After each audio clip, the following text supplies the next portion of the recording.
ওম নমো ভাগবতে বাসুদেবায় নমঃ। ওম নমো ভাগবতে বাসুদেবায় নমঃ। ওম নমো ভাগবতে বাসুদেবায় নমঃ। হরে কৃষ্ণ কৃষ্ণ কৃষ্ণ হরে হরে, হরে রাম রাম রাম হরে হরে।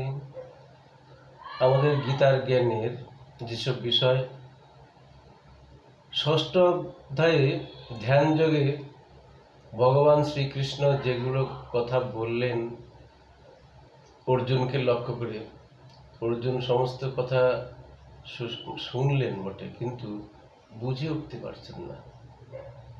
ভগবান বুঝতে পারছেন যে অর্জুন এখনো ভালোভাবে বুঝতে পারে নাই। তাই সপ্তম অধ্যায়ে জ্ঞান বিজ্ঞান যোগে আরো সুন্দরভাবে বুঝিয়ে দেওয়ার জন্য প্রস্তুত হচ্ছে ভগবান শ্রীকৃষ্ণ। আর অর্জুন এক মনে তাকিয়ে আছে, কোনো প্রশ্ন নেই, আর চিন্তা করছে ভগবান ভগবান শুনেছি, আর কৃষ্ণ হচ্ছে আমার সখা, কৃষ্ণ হচ্ছে আমার রথের সারথি। ভগবান বলে দিলেন যে সমস্ত জীবের দেহখানি একটা রথ, আর সেই রথের সারথি রূপে আমি চালাই। সমস্ত জীবের রথের সারথি আমি। তবে তোমার মতো যে কিছু একটু অর্জন করেছে তার রথটা আমি বিশেষভাবে চালাই, যাতে করে সেই রথটা কুপথে না যায়। এইটা যখন বললেন তখন ভগবান শ্রীকৃষ্ণের দিকে তাকিয়ে একভাবে চিন্তা করছে, আমি কাকে দর্শন করছি? ইনি কি তাহলে সেই ত্রিজগতের মালিক? তাই জ্ঞান বিজ্ঞান যোগে ভগবান শ্রীকৃষ্ণ বিশেষভাবে অর্জুনকে বলছেন, আর কতগুলো কথা এমনভাবে বলছেন, দেখো অর্জুন, এই তোমাদের এই পঞ্চ পাণ্ডবকে শেষ করে দেওয়ার জন্য, মেরে ফেলার জন্য জতুগৃহ তৈরি করেছিল। তারপরে অনেক রকম অসুবিধা ফেলেছিল তোমাদের। শুধু তোমরা বিপদে পড়ো নাই এই কারণে, যেহেতু তোমরা সবাই ভগবানের প্রতি লক্ষ্য রেখেছ, ভগবানকে সমস্ত কিছু অর্জন করেছ, যা কিছু তোমাদের ছিল সমস্ত কিছু ভগবানকে নিবেদন করেছ। সেই জন্য ভগবান তোমাদের রক্ষা করেছেন, আজও তোমাদের রক্ষা করছেন। তুমি ভগবানকে এখনো চেনো নাই। তাই কৃষ্ণ বললেন, হে অর্জুন, তুমি আমাতে আবিষ্ট হয়ে, তুমি আমাতে আবিষ্ট চিত্তে ও আমাকে আশ্রয় করিয়া কিরূপে সমগ্রভাবে আমাকে জানিতে পারো তাহা বলিতেছে, শোনো। কিভাবে তুমি আমাকে জানতে পারবে? এইবার ভগবান শ্রীকৃষ্ণ বললেন, আমি বলছি, তুমি শ্রবণ করো। আমি তোমাকে শাস্ত্রীয় জ্ঞানের বিষয়ে বলিতেছি, সেই জ্ঞান জন্মিলে আর কিছুই জানিবার থাকে না। শাস্ত্রীয় জ্ঞান, যেসব জ্ঞান, গীতার জ্ঞান যেসব দিয়ে গেছেন, ভগবান রূপী আমাদের এই জগতেও ঘুরছেন গুরু রূপে। যেমন এসেছিলেন মহাপ্রভু গুরু রূপে, ভক্ত হয়ে এসে আমাদেরকে জানিয়েছেন। কি জানিয়েছেন? একটা জিনিস পাওয়ার আছে, যা পেলে আর নতুন কিছু পাওয়ার থাকে না। একটা জিনিস জানবার আছে, যা জানলে আর নতুন করে জানার কিছু থাকে না। তাই ভগবান বলছেন, তুমি এই শাস্ত্রীয় জ্ঞানের কথা আমি বলছি, তুমি ভালোভাবে শ্রবণ করো। এটাই আমাদের জানা উচিত। কি জিনিস জানলে আর জানার কিছু থাকে না, কি জিনিস পেলে আর পাওয়ার কিছু থাকে না। ভগবানকে পাওয়ার জন্যে আমরা জানার জন্য যাই গুরুদেবের কাছে। গুরুদেব জানিয়ে দেন, এই পথে গেলে তুমি ভগবানের দর্শন পাবে, ভগবান তোমাকে কৃপা করবেন। আমরা লক্ষ্য করেছি ভগবান দূত রূপে পাঠিয়েছেন যাদেরকে, তারা সেই সঠিক পথে নিয়ে যাওয়ার জন্য গুরু রূপে এসে ঘরে ঘরে জ্ঞান দেয়। সহস্র সহস্র মানবের মধ্যে কোনো একজন হয়তো সিদ্ধির জন্য চেষ্টা করে। অর্জুন, তুমি তো বুঝতে পারছো না, তবে আমি বলি শোনো, সহস্র সহস্র মানবের মধ্যে কোনো একজন হয়তো সিদ্ধির জন্য চেষ্টা করেন, আর যারা এইভাবে চেষ্টা করেন তেমন সহস্র সহস্র মানবের মধ্যে আবার কদাচিৎ কেহ বা একজন হয়তো আমার প্রকৃত স্বরূপ জানিতে পারেন। তাই তুমি আমার পরম ভক্ত, তুমি জানতে পারবে কিভাবে ভগবানকে ভজনা করতে হয়, কিভাবে ভগবানকে জানতে হয়।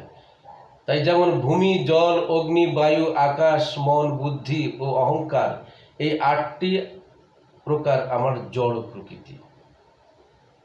আর এই 8 প্রকার প্রকৃতির অপরা নিকৃষ্ট জড় প্রকৃতি, ইহা ছাড়া আমার আর একটি প্রকৃতি আছে, তাহার নাম পরা প্রকৃতি, সেটাই হচ্ছে শ্রেষ্ঠ। হে মহাবাহু, জানিবে তাহাই এই সমস্ত জগৎকে ধারণ করিয়া রাখিয়াছে। এই সমস্ত জগৎকে ধারণ করে রেখেছেন শ্রেষ্ঠ প্রকৃতি, সেটা হচ্ছে পরা প্রকৃতি। এই পরা ও অপরা প্রকৃতি হইতেই সর্বপ্রাণীর সৃষ্টি হইয়াছে। আমি সমস্ত বিশ্বের সৃষ্টি ও প্রলয়কারী।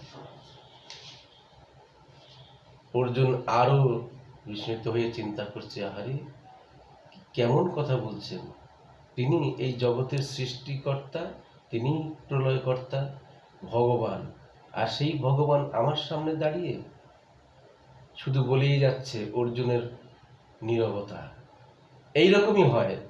যিনি পরম শ্রেষ্ঠ ভক্ত হয়, তিনি এই গোবিন্দ কথা, কৃষ্ণ কথা পরম শ্রদ্ধা সহকারে এইভাবে শ্রবণ করেন। অর্জুন, আমার অপেক্ষা শ্রেয় আর কিছুই নাই, তাই আমাকে জানো।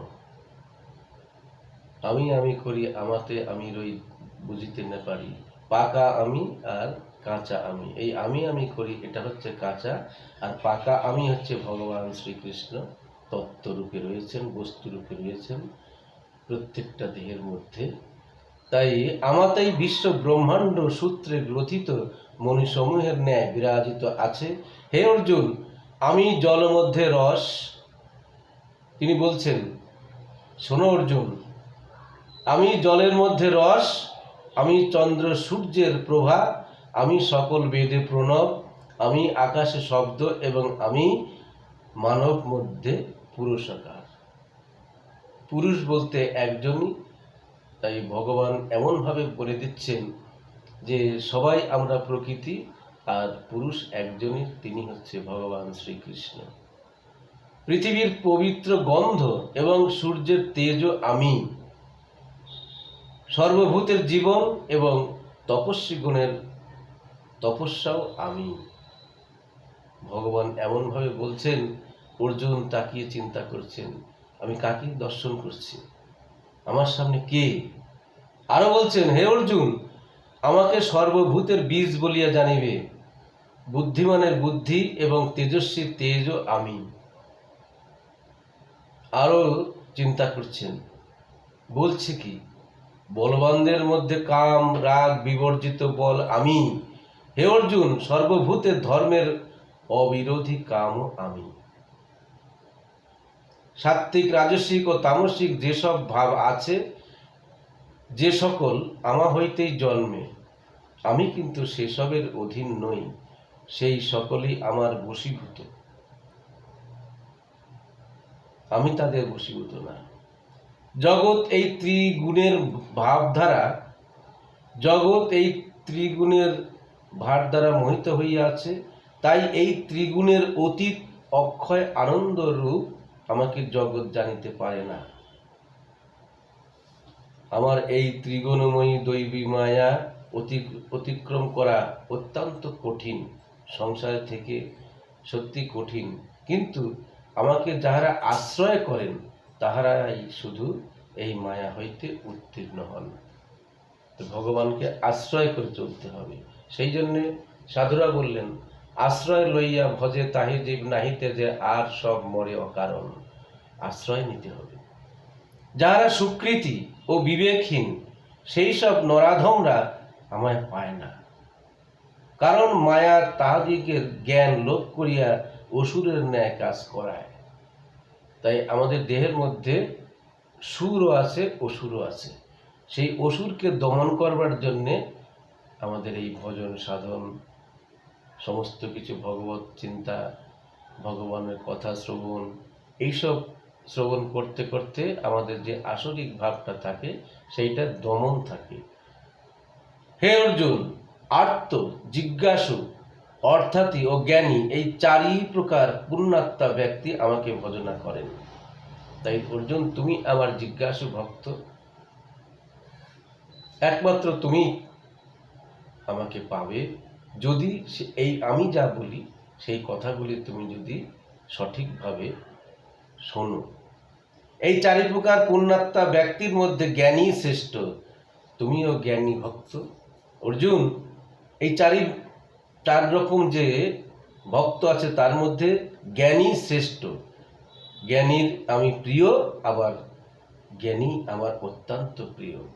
তাই তুমি আমার প্রিয় ভক্ত, তুমি যেমন আমার প্রিয় আর তুমি আমাকে সেরকম প্রিয় মনে করো, তাহলেই তুমি জানতে পারবে আর আমাকে পাবে। এই চারি প্রকার পুণ্যাত্মাই শ্রেষ্ঠ। ইহাদের মধ্যে জ্ঞানী আমার আত্মার স্বরূপ, ইহা আমার মত, কারণ তিনি পরাগতি বা জননী স্বরূপ আমাতেই আশ্রয় করিয়া থাকেন।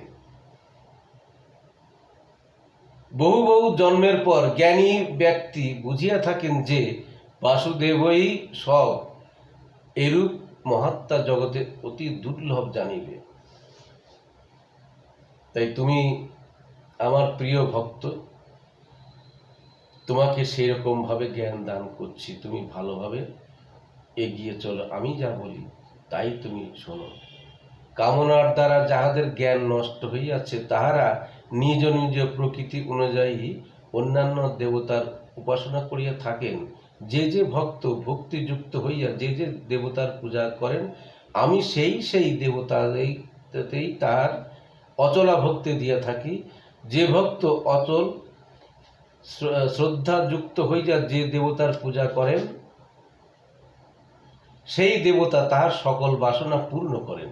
প্রকৃতপক্ষে সেই সকল দেবতা আমি। অল্প বুদ্ধি ব্যক্তিগণের দেবতার পূজা ক্ষণস্থায়ী, কারণ তাহারা দেবতার পূজা করিয়া দেবলোকে যান, আর আমার ভক্তেরা পরিণামে আমাকেই পাইয়া থাকেন। অল্প বুদ্ধি ব্যক্তিগণ আমার পরম ভাব না জানিয়া অব্যক্ত রূপ আমি ব্যক্ত, অর্থাৎ তাহারা ভাবে যে আমি মনুষ্য, মৎস্য, কুর্ম ইত্যাদি রূপে জন্ম লইয়া থাকি, এরূপ বিবেচনা করে। তারা তো জানে না যোগমায়ার সমাচ্ছন্ন আমি সকলের কাছে প্রকাশিত হই না, তাই মূঢ়গণ অব্যয়স্বরূপ আমায় বোঝে না।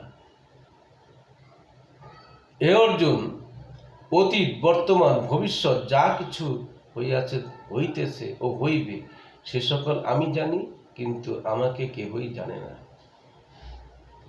আগের অধ্যায়ে আমি বলে গেছি, কৃষ্ণ বলছেন যে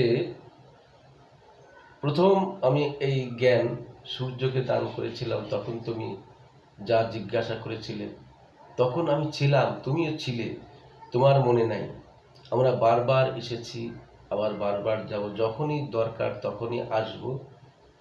হে মহাবীর অর্জুন, জন্মের সময় হইতে প্রাণীগণের মোহের দ্বারা ইচ্ছা ও দেশ হইতে সুখ দুঃখ এই বিরুদ্ধ ভাব জন্মিয়া থাকে। জন্মের সময় হইতে প্রাণীগণের মোহের দ্বারা, মানে মায়ার দ্বারা, ইচ্ছা দেশ হইতে সুখ দুঃখ এই বিরুদ্ধ ভাব জন্মিয়া থাকে। সেসব পুণ্যকর্মা মানবের পাপ হইয়া গিয়াছে, তাহারাই, যেসব পুণ্যকর্মা মানবের পাপ হইয়া গিয়াছে, তাহারাই সুখ দুঃখ হইতে মুক্ত হইয়া একাগ্র মনে আমাকে ভজনা করেন। যাহারা আমাতে চিত্ত সমাহিত করিয়া জরা মরণাদি হইতে মুক্তি হইতে চান বা চেষ্টা করেন, তাহারা পরম ব্রহ্মকে জানেন আর সর্বকর্ম জানেন। তাই অর্জুন, তোমাদের যে বিষয়, তোমাদের বিষয় হচ্ছে বস্তু, কীর্তিধন, এটা ভিতরের কথা। তোমাদের রাজ্য নিয়ে দুই পক্ষের যুদ্ধ, কাড়াকাড়ি হচ্ছে। তোমাদের ফাঁকি দিয়ে তোমার বিপক্ষরা সমস্ত কিছু নিজস্ব করে নিতে চাইছে। দুর্যোধন বলেছেন, বিনা যুদ্ধে নাহি দিব সুচক্র মেদিন। আর সবসময় শকুনি আর দুর্যোধন ওই বিপক্ষে এমন এমন কাজ করছে, এমন এমন বুদ্ধি করছে। সংসার চালাতে গেলে, রাজ্য চালাতে গেলে যেসব বুদ্ধির দরকার হয়, সেই সব বুদ্ধির দ্বারা সুপথের সন্ধান পায়। আর শকুনি কি করছে? কুবুদ্ধি দিচ্ছে সবসময়। দুর্যোধনকে সবসময় কুবুদ্ধি দিচ্ছে, যে সুবুদ্ধি দিচ্ছে না। কি করে তোমাদের কাছ থেকে কেড়ে নেওয়া যায় রাজ্য, তোমাদেরকে বিতাড়িত করে কি করে সমস্ত কিছু নিজের করে নেওয়া যায়, সেই রকম ভাবে দুর্যোধন চেষ্টা করছে, আর শকুনি তার সহযোগিতা করছে। আমরা লক্ষ্য করেছি কর্ণ দুর্যোধনের সুবুদ্ধি দেওয়ার জন্য চেষ্টা করেছে। কর্ণ কিন্তু খুব বলবান, সে কিন্তু সুবুদ্ধি দেওয়ার জন্য খুব চেষ্টা করেছিল, পারে নাই। দুর্যোধন চাইছে সমস্ত কিছু নিজের করে নিতে। ওদিকে ভীষ্মদেবও কিন্তু চেয়েছিল সবাই মিলেমিশে থাক। ধৃতরাষ্ট্রও চেয়েছিল আমরা সবাই মিলেমিশে থাকি। কিন্তু শকুনির কুমন্ত্রণায় কত দুঃখ দিয়েছে। দ্রৌপদীর বস্ত্রহরণের জন্যেও সেই শকুনিই দায়ী। পাশা খেলার উদ্যোক্তাও হচ্ছে সেই শকুনি।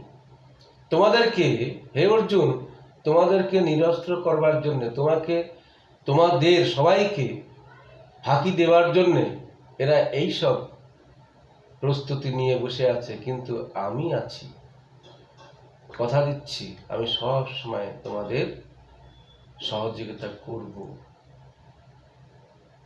যেহেতু ধর্মের দিকে তোমরা, ওদিকে সবাই ধর্ম বা ধার্মিক ছিল, এখনো আছে। অর্জুন, ওখানে দুর্যোধন অধর্মের দিকে যাচ্ছে, সে মিথ্যা প্রবঞ্চনা এইসব কিছু করছে। আর তার শকুনি এমনভাবে পরিচালিত করছে, সে শকুনির প্রবঞ্চনায় তার জ্ঞান বুদ্ধি সব কিছু লোপ পাচ্ছে। শক্তি আছে, কিন্তু শক্তিটা ঠিক জায়গায় খাটাতে পারছে না, পারবেও না। আমাদেরকে শেখালেন, এই কৃষ্ণ অর্জুনের কথা শুনে আমরা একটা জিনিসই বুঝলাম, সৎ পথে চলতে হবে, ভগবানের উপরে সমস্ত কিছু অর্পণ করে আমাদের এগোতে হবে। তাহলে আমাদের কি হবে? আমাদের সেই সৎ পথের আমরা সন্ধান পাবো। এ জন্মে যাই হোক না হোক, পরজন্মে আমরা হয়তো আবার সুন্দরভাবে যা কিছু পাই নাই সেগুলো পরিপূর্ণভাবে পাব। তাই ভগবান বললেন, আমি অধিভূত, অধিদৈব এবং অধিযোগ্য স্বরূপ। এই দেহের মধ্যে অধিভূত, অধিদৈব, অধিযোগ্য পরিপূর্ণভাবে সাজানো রয়েছে। আমরা পরের অক্ষর ব্রহ্ম যোগে আমরা সেগুলো পাব। তাই ভগবান বললেন, আমা ছাড়া আর পৃথিবীতে অন্য কিছু নাই। যা কিছু দেখছো সমস্ত কিছু আমি। এই রূপে যারা জানেন তাহারা প্রণয় কালেও, এই রূপে যাহারা আমাকে জানেন তাহারা প্রয়াণকালেও আমাকে জানিয়ে থাকেন। তাই আমাকে পরম বস্তু বলিয়া জানিতে পারেন। গুরুদেব এসে পরম বস্তুর সন্ধান দেয়। সে মহাশক্তিশালী অনন্ত শক্তি, সেই শক্তিগুলো সঞ্চয় করবার উপদেশ দেয়। আমরা এইটুকু পেলাম আজকে আমাদের জ্ঞান বিজ্ঞান যোগে। যতটুকু পেলাম আমরা নিজেরা চেষ্টা করব, আর সবাইকে বলবো সেই দিকে আমরা যেন যেতে পারি সবাই মিলে। মানুষ হয়েছি, মানবতা বোধ যেন আমাদের পরিপূর্ণতা উদয় হয়। সবার কাছে এইটাই নিবেদন বলে আমরা শেষের দিকে যাচ্ছি। ভগবান বললেন, গীতা আমার পরম ব্রহ্মরূপিণী শ্রেষ্ঠ বিদ্যা, এ বিষয়ে কোনো সন্দেহ নাই। ইহা অর্ধমাত্রা অনির্বাচ্য পদার্থিকা। হে অর্জুন, গুহ্য গীতা নামসমূহ শ্রবণ করো। এই নামগুলি কীর্তনে তৎক্ষণাৎ সর্বপাপ দূরে যায়। গীতা, গঙ্গা, সাবিত্রী, সীতা, সত্তা, প্রতিব্রতা, ব্রহ্মাবলী, ব্রহ্মবিদ্যা, ত্রিসন্ধ্যা, মুক্তিগেহিনী, অর্ধমাত্রা, চিদানন্দা, ভবাগ্নি, ভ্রান্তি নাশিনী, বেদত্রয়ী, পরানন্দা, তথাত্র জ্ঞান মঞ্জুরি। গীতার এই সকল নাম কয়টি যিনি স্থির করিয়া একাগ্র চিত্তে জপ করিবেন, তিনি নিত্য জ্ঞান সিদ্ধি লাভ করেন এবং সেইভাবে অন্তে পরম পদ লাভ করিয়া থাকেন। আজকে গীতা এইখানেই বিশ্রাম দেওয়া হলো। জয় জয় গীতামৃত প্রেমানন্দে। হরি হরি বল মন হরি বল।